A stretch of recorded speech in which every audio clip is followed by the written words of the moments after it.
Good evening and welcome to Freedom is a Constant Struggle with your host, Kilu Nyasha, and board opping is Cindy Matterson. Um, since this is the end of the year show, and this is December 17th, 2015, I have a few things to say before I introduce Jennifer Friedenbach, who will be discussing with me homelessness. We're witnessing a presidential campaign replete with corruption and idiocy in what has become a police state of mass incarceration. Police murder and brutality, largely against blacks and poor people generally, has become a daily occurrence. The Guardian reported 1,000 people were killed by the police in 2015 as of November. There are 2.4 million humans behind bars, with another 6 million under penal control. Of course, mainstream press reports few and hardly reports any of the murders behind the walls, such as the murder of our beloved warrior Hugo Pinel, who was portrayed as a criminal, of course, but he was a redeemed revolutionary who defended black, brown, and anyone else prisoners from the assaults and the murderous brutality of prison guards. So we must protest, we must boycott, divest, sanction, lie in, die in, and do everything we can to make a difference as we struggle for real freedom. Like George Jackson said, freedom means warmth and protection against harsh exposure to the elements. It means food, not garbage. It means truth, harmony, and the social relations that spring from these. It means the best medical attention whenever it's needed. It means employment that is reasonable, that coincides with the individual necessities and feelings. And please note that the first thing he said about freedom is warmth and protection against harsh exposure to the elements. So with that, I'm going to introduce our very special guest, Jennifer Friedenbach. And of course, now I'm having trouble finding it. So hold on a second. These things happen. As most of us are experiencing, the housing market is skyrocketing, and folks without homes are increasing dramatically. My guest for today's program, Jennifer Friedenbach, is the executive director of the Coalition on Homelessness. Originally from Redwood City, Jennifer has worked about 20 years on homeless and poverty issues, including welfare rights, housing, homeless prevention, healthcare, disability, and human and civil rights. For 5 years, she worked San Mateo County's Hunger and Homeless Action Coalition. She began working in San Francisco about 15 years ago with the Coalition on Homelessness. Jennifer has authored a number of reports, including Lockout, The Voices of People with Mental Illness, a 1999 study citing bureaucratic blockage of access to San Francisco's mental health system for people in crisis. Housing First for Families is another report which which documents the impact of homelessness on children. And she wrote Shelter Shocked, which presents a statistical study of human rights abuses in San Francisco's shelter system. Jennifer sits on the Implementation Council for the 10-year plan to end chronic homelessness and was a founding member of the People's Budget Collaborative, which redirects city funding towards supporting poor people's programs in San Francisco. In 2011, Jennifer was among 11 San Francisco's honored with the Women Making History Award. Thank you so much for joining us, Jennifer. I know your busy schedule made it very difficult for you to carve out this time, but we really appreciate it. Yeah, thanks for having me. Yes, well, it's our pleasure, and I know we'll get a lot of information from you. First, let's talk about the homeless crisis. Give our viewers an idea of the magnitude of the problem. Yeah. So we have, obviously, I think San Franciscans looking around can see that we have a really severe homelessness crises, and everyone's feeling the severe housing crises. And so, what's happening at this point? I mean, we have over 6,000 homeless people in San Francisco. There's massive displacement. Evictions, the leading, the the leading cause of homelessness. And as more and more San Franciscans are losing their home and ending up homeless, the options for getting out of homelessness are disappearing. So those casual living arrangements, people used to be able to share flats or, even garages. I mean, all these different places that people used to be able to live are, no longer available because of all the real estate craziness that's going on, rising rents, and the speculative market that is causing folks to buy real estate up and drive up the prices. And so, the same time, for folks who are on the streets, they are getting a lot of complaints about them and a lot of calls to the police department by neighbors who are newer neighbors moving into San Francisco that aren't used to living in an urban environment. Get very scared when they see people who are living outdoors, and the police are responding in droves to homeless people, giving them tickets. So the last year, about 11,000 tickets were given to homeless people just for sitting or lying or sleeping.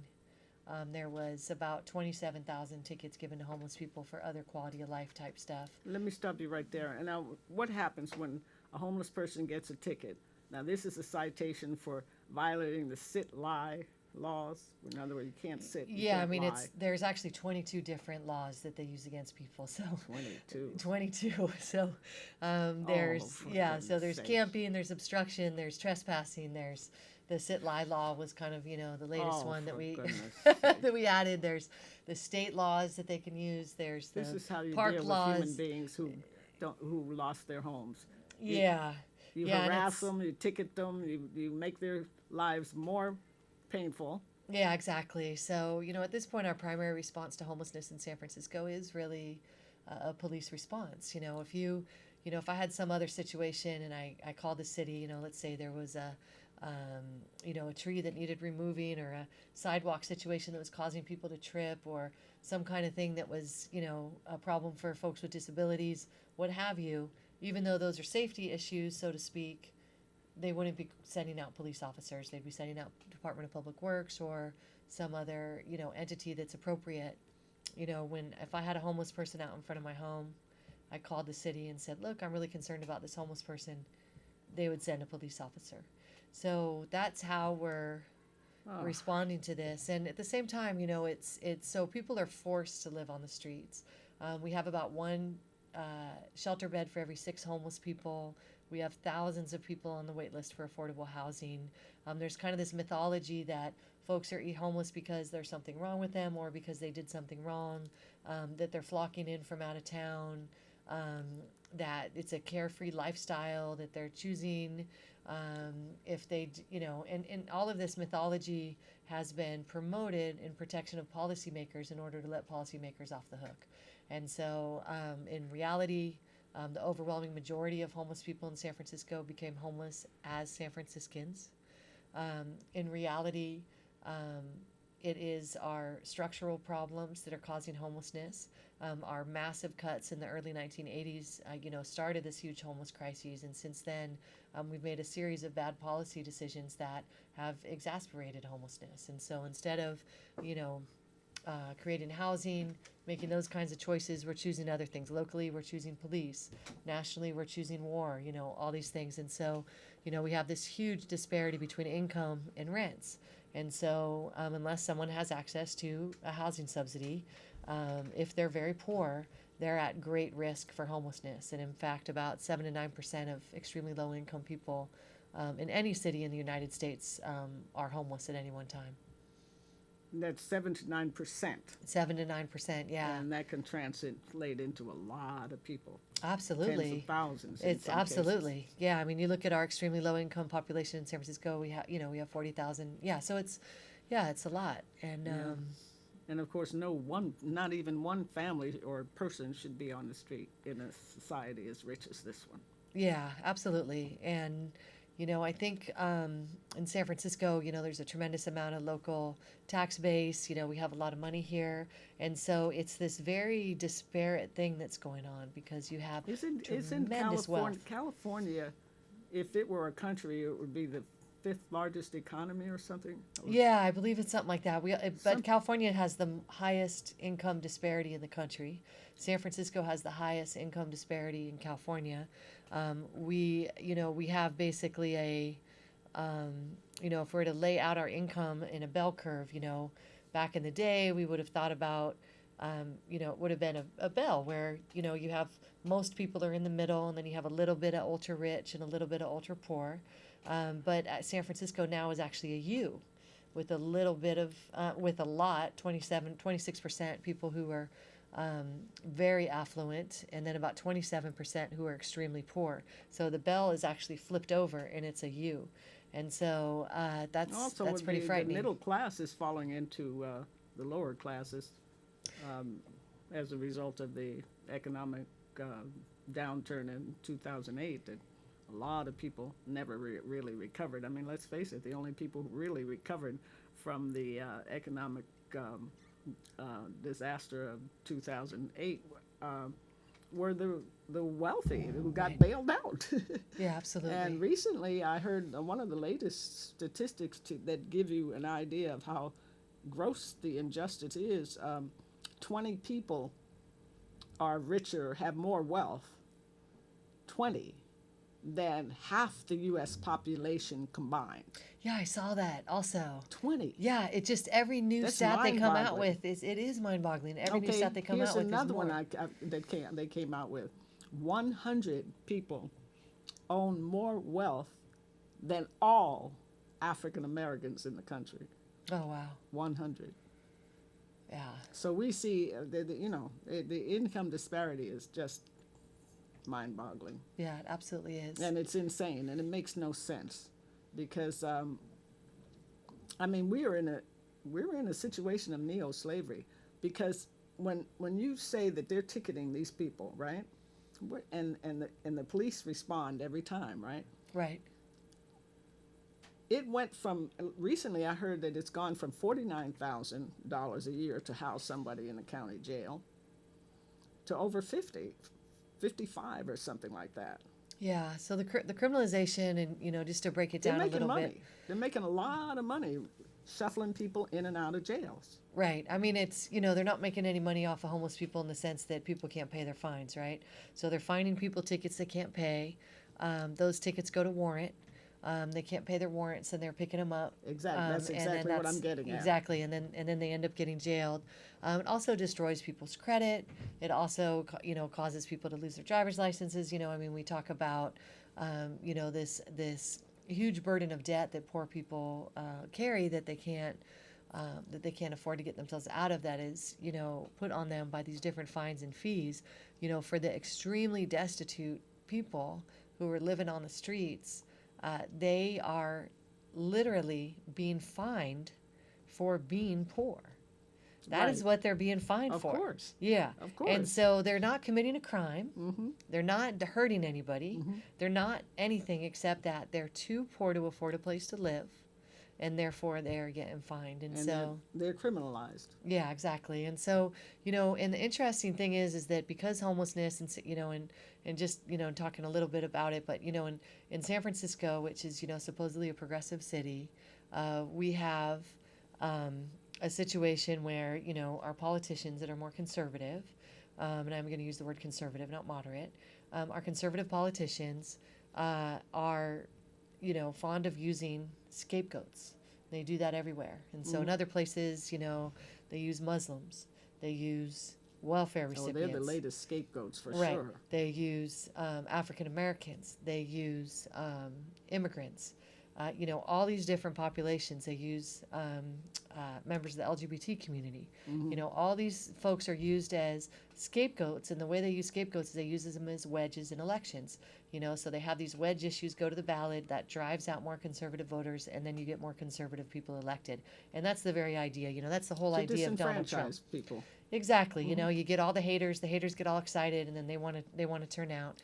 And so in San Francisco, those populations don't work. You can't, going after the queer community isn't going to fly. Going after Muslims and immigrants, none of that's going to fly. And so going after African Americans isn't going to fly. So what they do is that they go after homeless people, and they use homeless people as a scapegoat. Well, who's homeless? Well, 30% of the homeless population are members of the LGBT community. Homelessness is a queer issue. Oh, I You didn't have, realize that. yeah. You have 50% of homeless families are African American, even though they only make up 5 to 6% of the overall population. So, you have people overrepresented in the homeless population, and then they use homelessness as this kind of mask, because really it is, a racist and classist, scapegoating thing that they're doing. But by constantly othering the homeless population, they're able to have this successful wedge issue. And we've seen this over and over again. Gavin Newsom used it in order to get elected. He did his Care Not Cash initiative, which cut And that welfare. was disgusting. Right, cut welfare recipients who were homeless, their income by 85%, and replaced it with shelter, in some cases with housing. He then did the aggressive panhandling initiative. He then put Sit-Lie on the ballot. Sit-Lie was put on the ballot in order to create a wedge issue for the Castro district to get Scott Wiener elected. Over and over again, this is used. Frank Jordan, they've used this frequently. And so, and in order to do that, they have to put out a certain mythology about the population. Everyone thinks that homeless people came from elsewhere. Well, there's a reason that people think that. You read about it in the paper all the time, because they're Right. constantly quoting these department heads talking about that. Right. And they do all these different things to be able to promote that particular point. Recently they decided that you had to prove you're a resident in order for a family with children to access a shelter in San Francisco. And so that was something, and they put it out in a press release, and of course, how do you prove you're a resident when you're homeless? It's a very challenging thing, right? You can't show PG&E bills or rent receipts or, any of this kind of stuff. And so they said, well, your I'm kids. flashing on Gil Scott Heron singing the song about South Africa back under apartheid. Let me see your ID. Right. You remember that? Yeah. I'm like, oh, Yeah. this is a very similar kind of situation. Yeah. So we have a family that shows up in San Francisco. More likely than not, when I say more likely than not, because we did a whole analysis, we found maybe 4 families that didn't have a connection with San Francisco. They weren't all San Francisco residents. A lot of them grew up in San Francisco, got displaced, moved in with relatives that also had gotten displaced out of county. When they got in trouble, they came back home to San Francisco, right? Uh-huh. And so, you have those situations. Well, a lot of times their kids are still in school here. They're working here in San Francisco. We had maybe like 4 families that we could find over the course of the year that did not have that kind of connection to San Francisco. And again, we're mostly talking about African American families. We're talking about, a Bay Area that's very fluid, where we're trying to, and if it was, families, we look at domestic violence victims, and you have a victim of domestic violence, we call everywhere for a shelter, right? I mean, you call all over the Bay Area, and you work and work and work until you can get a DV shelter and you get them in. That's just the way we do it, right? But for homeless families, our city doesn't want to do it that way, even though most of them are also victims of domestic violence. But to get into the homeless shelter system, they want to go through all this rigmarole. So they said, well, you have to show this, you have to show your school's enrolled. And ultimately what they landed on is they said you have to enroll in public benefits in order to go to a shelter. So Enroll in public benefits. What does that mean? That means you got to sign up for CalWorks, for welfare. You got to sign up for food stamps. You got to go through all this rigmarole. You got to make sure that you have your medical care here in San Francisco. So And that's a bureaucratic nightmare. a bureaucratic nightmare. So if you're a working family, they're going to have to take off at least 4 days of work. Of course, we're talking about low wage jobs. What happens then? You lose your job. So you're choosing. You can't take 4 days off of work in those low wage jobs. I got to go down to the welfare office. No, nobody goes. You don't do that. So you can't. You're an undocumented immigrant. It says on the website that they're reporting mandatory reporting agency. You're undocumented and you go in and they're going to call you and maybe you get deported. Undocumented family, I mean, I Or could you go wind on up- and on or and you on. wind up in one of their detention centers because they have lots of jails Right. for immigrants now. Right, exactly. So And- it's just, and it's like, why are you putting the families through it? Let's think about doing things a different way. Let's think about the alarm bells ringing because we have a child who doesn't have a place to live. And what that means is that is an emergency. So let's have the alarm bells ring and let's figure out how as quickly as possible to get them the help they need. And then once they get some help and hopefully they get into shelter, they can stabilize. And then if you have some benefits to offer them or you want to, do that kind of stuff, like that's the way to do it. But no, the way that our system is designed is we have built up walls, so we have these programs and supposed help for people, but we build up walls around them, so they're very, very difficult to access. So the family shelters, for example, takes about 6 months to get a shelter bed. 6 months. 6 I'm months, out in yeah. the cold, it's freezing, and I need a shelter bed, but I got to wait 6 months. You have to I wait 6 might be months. dead. Yeah, and we have about 3,300 homeless children in San Francisco. Our number of homeless children now has tripled. Oh. It has gone up and up and up. Excuse me, doubled in the last 5 years. And so, what we have is a situation where many families are losing their homes, becoming homeless. We don't have enough shelter. We, of course, have thousands of people on the wait list and all these other things. And so, what we did this summer is that we put forward a plan, presented it to the mayor, presented it to a lot of different policymakers, and basically laid out exactly how San Francisco could end homelessness for families. And we did an analysis of the housing that they have offered homeless families. And because single adults are so visible, homeless families have been ignored. So only about 7% of the housing over the last 10 years or so has gone towards families with children. And so we looked at the Brown administration, looked at the Newsom administration, and only 7%, so about 200 units or so, 240 units that went to homeless families. Obviously, that's why our numbers of families are skyrocketing, because if you compare them to the single adults, while single adults are very visible, the populations remain pretty stable. And the reason it's remained stable is there has been an investment in housing, again, over those last two administrations. But the interesting thing that we uncovered in doing this work is we uncovered that in this administration under Edwin Lee, they have cut the commitment to housing for homeless people fully in half. So whereas we used to have about 40% of our, Really? yes, about 40% of our homeless housing that used to go to homeless people, now only 20% of the affordable housing pipeline. So those are city-owned city properties that are on city land that are run by nonprofit housing providers. Only 20%, and they're capping it. They don't want to do more than 20% of the units to go towards homeless households. So that's really frustrating. And of course, what is being pushed is, this higher end housing at 120%, 100 of AMI, which is about a household income of about 120K a year, and we're actually having affordable units go towards that group, and that is directly being taken away from the housing going towards homeless people. Wait a minute. Say that again. So there's this move, and a lot of it's coming from Scott Wiener. It's, kind of the save the middle class, but of course, what you and I would define as middle class. Because middle class as defined by them now, they're millionaires mostly, aren't they? right, so they're defining it on area median income. And since, as I described earlier, we have so much wealth, our median income is much higher. So our median income for a family of four in San Francisco is about $100,000 a year. So that's a median income. So when they say middle class, they're talking about 80% to 120% of median, which is basically 80K for a family of four to about 120K for a family of four. And that's what they're talking about middle class. They say we need to save middle class, we need to keep middle class in San Francisco, so we need housing to go towards that group. So when they say affordable, in that instance, It's affordable. It's affordable for folks who make 80 to 100,000 a year or more. $120,000 a year. 120,000 a year. Exactly. That's what they call And they're including that, affordable yes. housing. Yeah, and they're now including that in the that's affordable cute. housing. Yeah. Yeah, so very, very, and a lot of times it breaks down to be market rate housing. I mean, it's not very Of much course. lower than what they pay in the market. Oh, yeah, yeah, yeah. yeah. I know someone who's in market rate housing, and his rent keeps going up Yeah.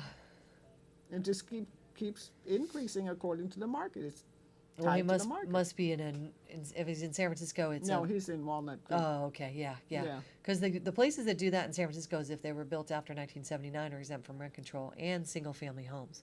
So in both of those cases, they can raise the rent anytime they want, which causes a lot of problems for people. Sure. Yeah. So I mean, it's Yeah, one of the it's many things crazy. that has to happen around tenant law is revisiting that and making rent control apply to everything. Yeah. So And so people are really being shafted, yeah, to be kind, yeah, but yeah. or to be. Absolutely. So in this report, what we did is we laid out exactly what the city could do over the next 5 years. So it lays out where the housing could come from, how much it would cost to end family homelessness in San Francisco. When we say end family homelessness, of course, we don't mean that no more families will ever become homelessness. There's going to be fires, there's going to be domestic violence, there's going to be stuff like that that happens. But we need to make sure that San Francisco families are protected, that they are kept in their homes, that any preventable displacement is halted. And so that's through making sure that we have a right to counsel for our tenants, which we do not have.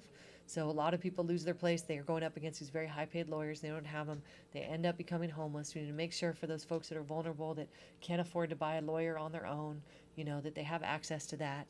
It means that we are housing everyone that's currently homeless, and we're returning our emergency system to a system that can respond in an emergency. So because we have such a backlog of so many homeless families, we have a long wait list for shelter. So we reduce that shelter wait list down to 0.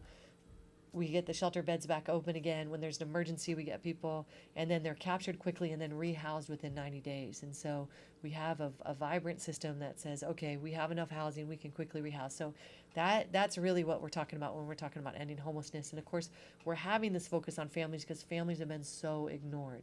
And we want to see that focus. There's also a focus right now on veterans. But we think San Francisco can take it on in a real way. We are housing about 6,000 homeless people right now in San Francisco, and we'd like to see it be doubled with this mayoral administration within the amount of time that he's got left. With the amount of money and the tax base that we have in the city, we have an $8.6 billion budget. Everybody says we spend so much money on homelessness. We only spend about 2% of our general fund. That's it.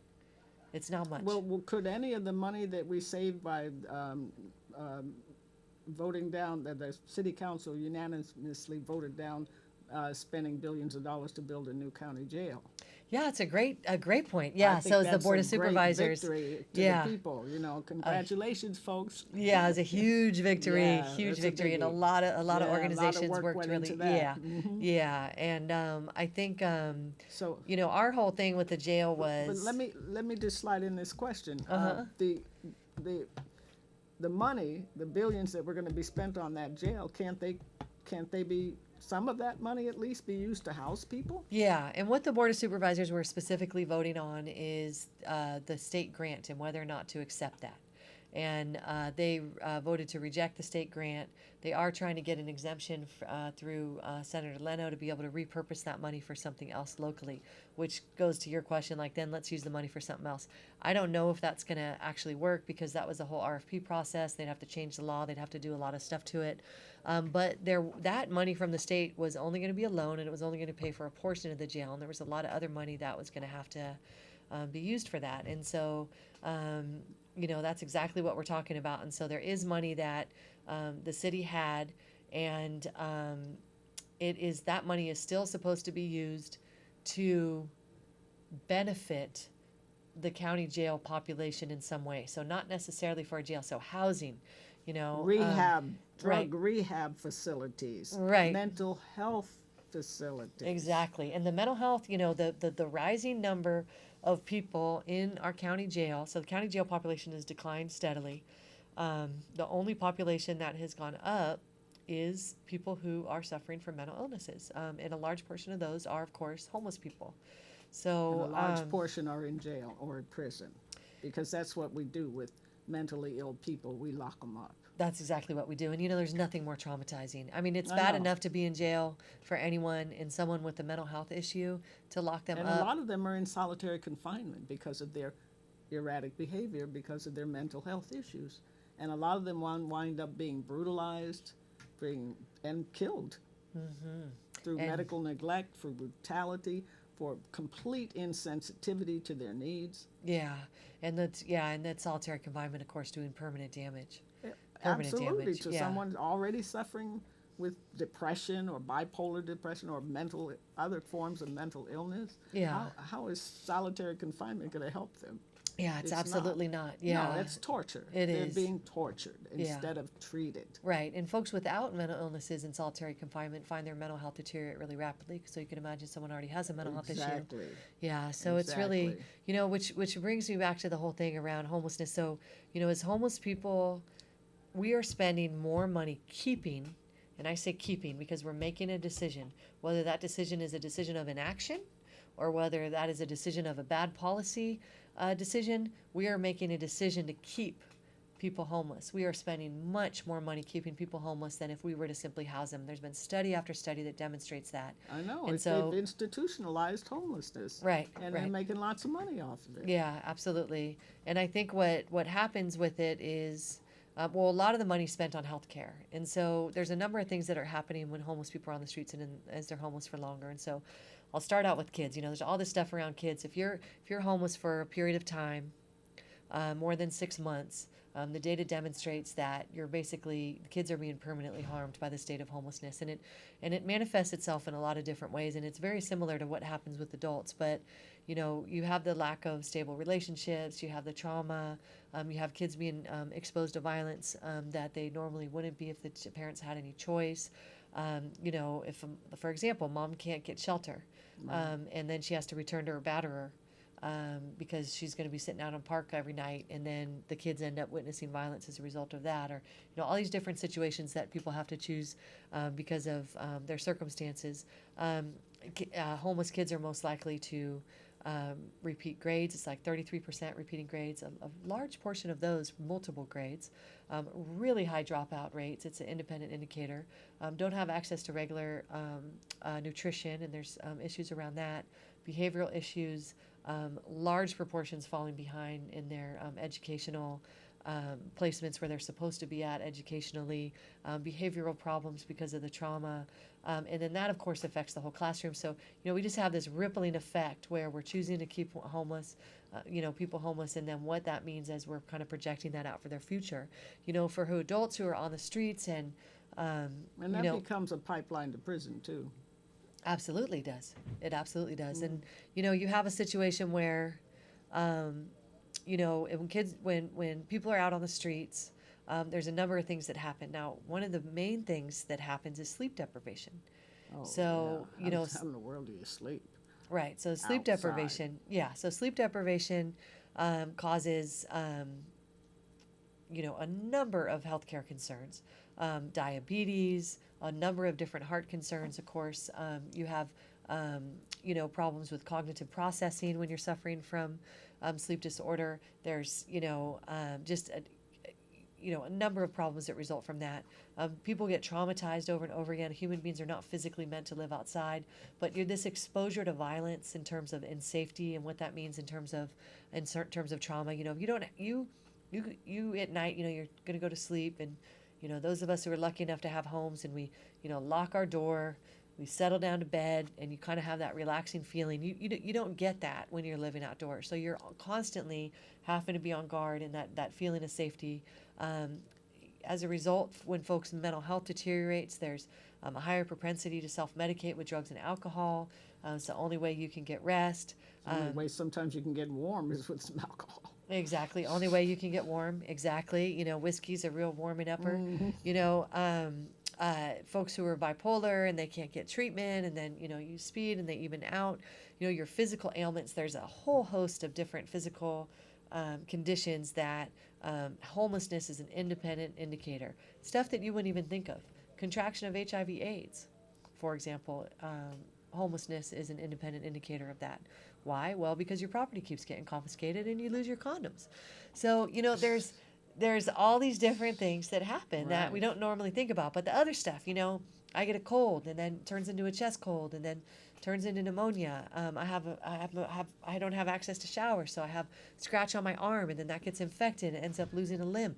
I mean, all these things are exasperated. And you can see in people's faces who are living outdoors, you know, exactly how suffering. hard that road that they have The traveled. suffering is horrible. Yeah, it's And a one map. of the The things face is that a map. that has Yeah. really disturbed me is, you know, I hate rolling downtown. I really do, because I'm inevitably, I have to roll by people who are homeless, and I don't always stop, but I beat myself up when I don't. Right. And but I stopped one day because there was this woman, in particular, not that that's the only time I ever stopped, but this particular woman, she's sitting there, and it was when the subway thing, barriers, you know, the construction barriers were up, and there was a narrow passage past Macy's on the men's store, Yeah.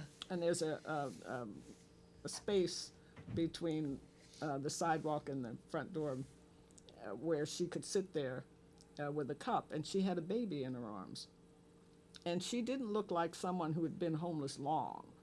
It looked like she was just there for a minute. I mean, you know, that she was just desperate, because I can't.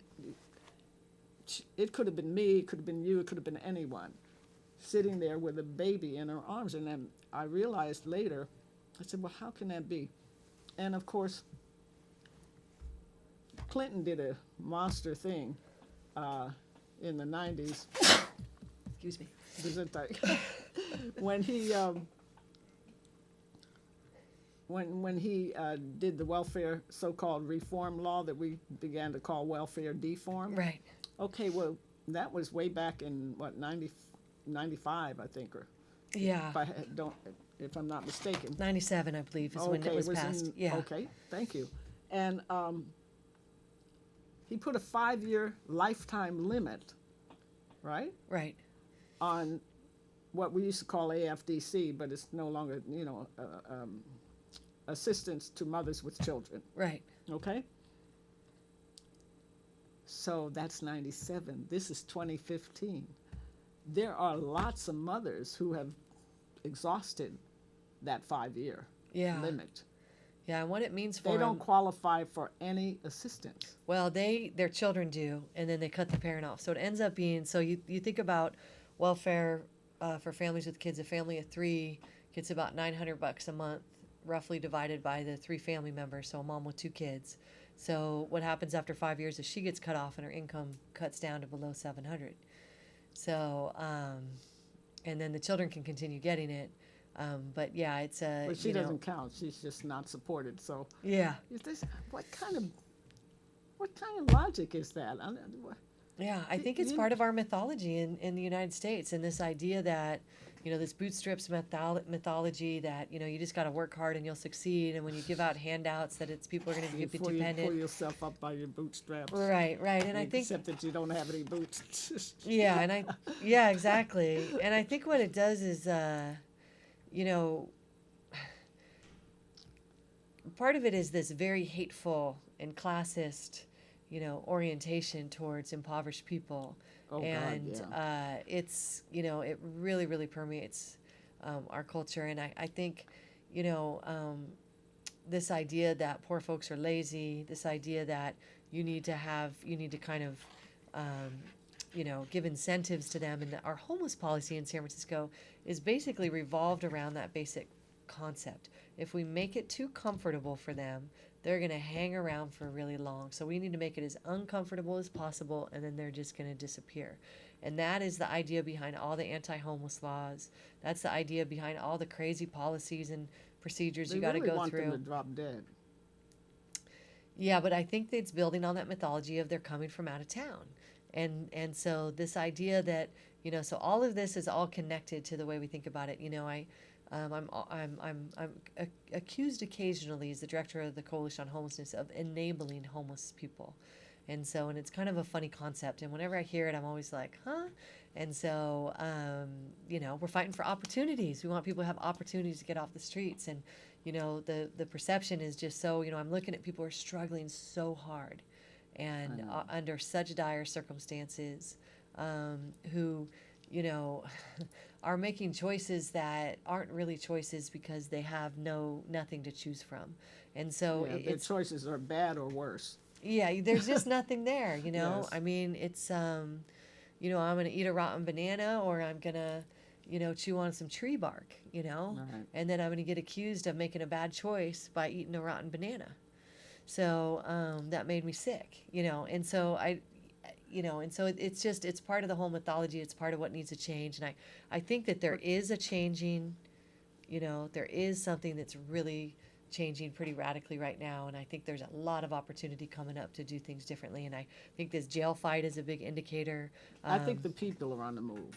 Yeah, That's yeah, what I think is happening. absolutely. People We are have a strong fed movement. up, Yeah, and people are moving all over the world, really. There are people moving. yeah, And I'm excited to see, like the Black Lives Matter is moving all over the country, and more whites, browns, and everybody else are joining them yeah. and understanding that, yes, all lives matter and Black lives matter as well. Right. You know? Yeah.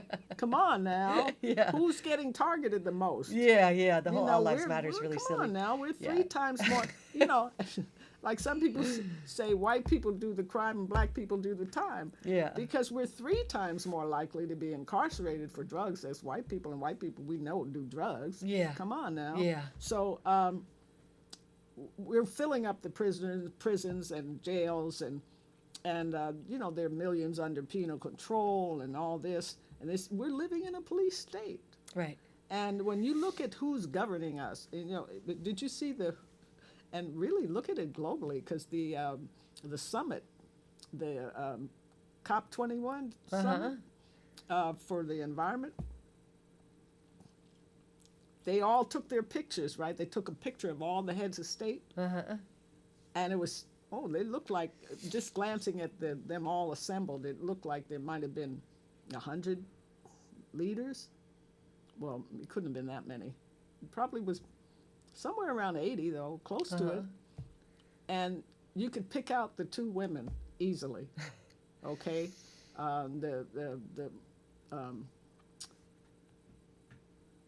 Angela Merkel, leader of Germany, and the Brazilian leader, whose name won't come to me right away.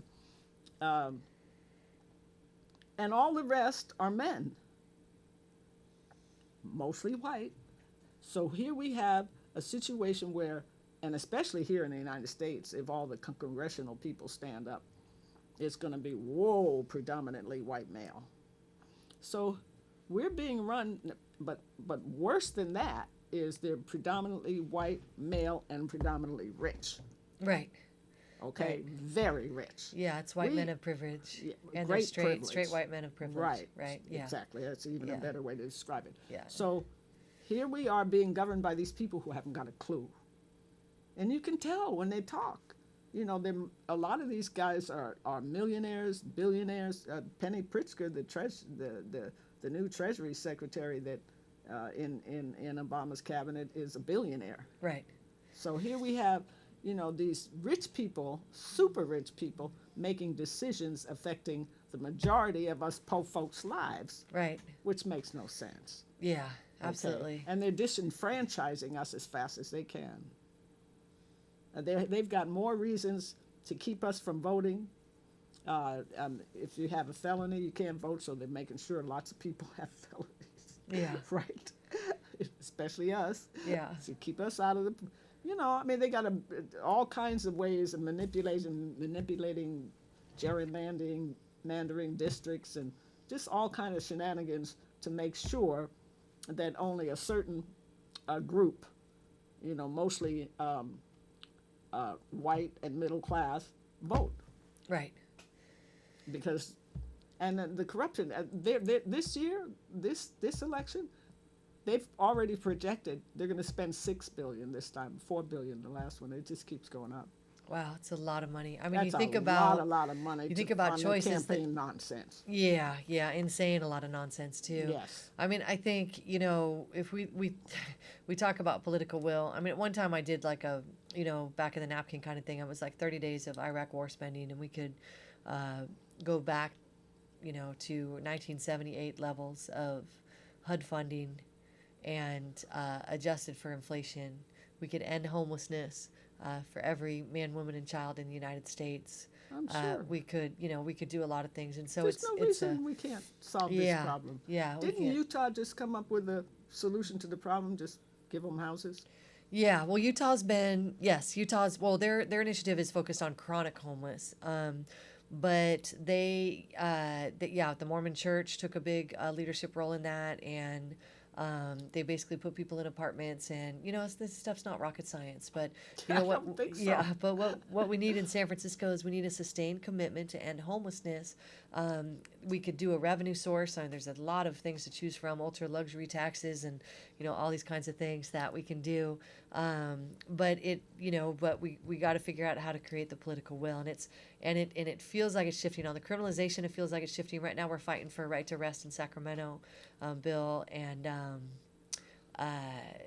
we're getting a lot of attention there. Basically make it so that people can no longer be criminalized just for sleeping when they don't have a shelter or a place to live. They're forced to sleep on the streets. It is inhumane to criminalize. The Obama administration, Department of Justice came out with a brief on a case in Boise, Idaho, along these same lines, calling it cruel and unusual punishment. And more recently, Wait, repeat that. I missed. well, they filed a legal brief calling criminalization of homeless people for sleeping, for camping, cruel and unusual punishment, and have continued to come out with language and guidelines. The U.S. Interagency Council on Homelessness talked about it not being appropriate to sweep homeless people unless they have a place to live. The HUD came out with scoring tool that basically dings localities for criminalizing homeless people. So there's a lot of movement there. There's a lot of movement around the country in localities, states, and local areas saying, we're fed up. Let's really take on this issue and try to end homelessness. We've got the Obama administration focused on veterans. Talk about the veterans for a minute. We haven't touched on them. Well, so and I think Michelle Obama kind of played a big, center role in this as well. But there's basically the federal government has said, we're going to end veteran homelessness, and they had a pretty short, very ambitious timeline to do that. They're not going to quite meet it. I think it's like the end of 2016. But what they did is they issued a bunch of housing vouchers and, just did a bunch of stuff to make sure that people could, that vets could get out of homelessness. And there's been a huge effort in San Francisco. We haven't come anywhere near ending it, but we've reduced by, I think, like 30-something% the veteran homeless population. Yeah, and I think veterans are, that's where the opportunity is to get off the streets if people are vets. And part of the idea, and I there's a lot of people who don't like the idea of picking a particular population, and I wasn't really a fan of the chronic homeless initiative, which was focusing on people who were homeless for a long time. But there is something to be said about taking groups of homeless people and saying, we're going to end it for this particular population, because it humanizes it. And from a campaign perspective, people can kind of wrap around who it is that we're talking about. And, we can keep doing this for different categories and eventually get there to ending homelessness, because homeless people as a class at this point are so hated. It's very difficult to get traction around let's end homelessness in general. And so, but there has been a lot of traction around doing these different subpopulations. And the thing that it does is that people have felt that this issue is intractable, that we can't end it, that there's no hope, there's no point in putting money into it. It's just a waste. It's just something we got to deal with. We're going to live with it. People are homeless. Whoop-de-doo. I don't care The anymore. poor will always be with it. That kind of that kind of I hate attitude. that attitude. Yeah, That's and ridiculous. so that attitude is shifting, and it's shifting among policymakers, shifting among the general public. They're saying, "Hey, wait a second, we can solve this issue." And course there's a it can lot be of excitement solved. around it. Of course, it's a no-brainer to you and I. Really? But we've been stuck in this kind of intractable mode, where it's like we can't get out of. And so Just now have a few minutes. now we're shifting out. And so there's a lot of hope there. There's a lot of hope around halting the criminalization, we got a lot of hope here in San Francisco, and in the state of California. We have policymakers here in Sacramento. They're saying they want to make this their top issue. So, I mean, we have a majority on the Board of Supervisors in San Francisco. So I think we're going to be able to make a lot of progress this year. I'm really, really excited about 2016. Right on, Jennifer. And my mother used to tell me where there's a will, there's a way. Absolutely. So legislators, politicians, the homeless issue can be solved. Every problem can be solved if you work at it, and if there's the will to solve it. Hello. Yeah, so get serious. Yes, get real serious. So, any last words for action or? Well, just want to say thank you for having me on your show, and stay tuned. Super Bowl's coming up. We're going to have a lot of action around that Super Bowl. And, they're planning on clearing out homeless people. They're going to ticket homeless people so they can pull them into jail.